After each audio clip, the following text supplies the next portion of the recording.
जेली होखी चाहे लागी हथकड़ी तोहरे से शादी करब फूल झड़। जेली होखी चाहे लागी हथकड़ी तोहरे से शादी करब फूल झड़ी।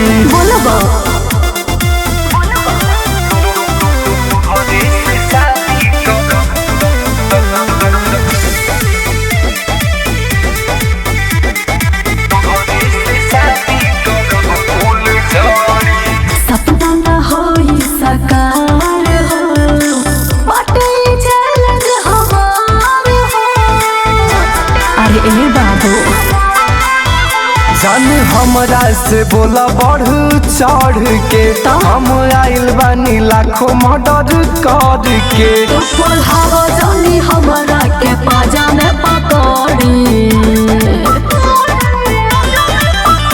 अरे जेली होखी चाहे लागी हथकड़ी तोहरे से शादी करब फूल झड़ी। जेली होखी चाहे लागी हथकड़ी तोहरे से शादी करब फूल झड़ी।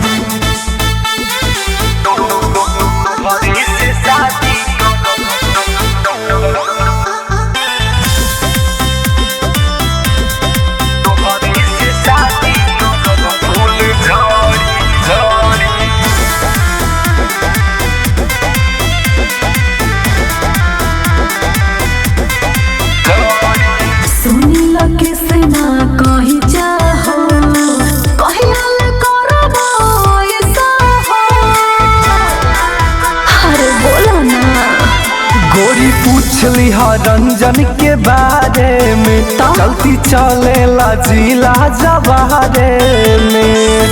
भाई जाने तो मुकदमा करे हो। अरे देख ले वो।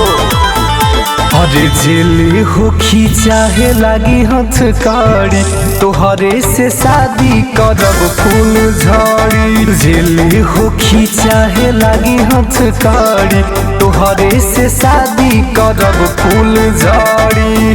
त ठीक बा। अरे जिया हो।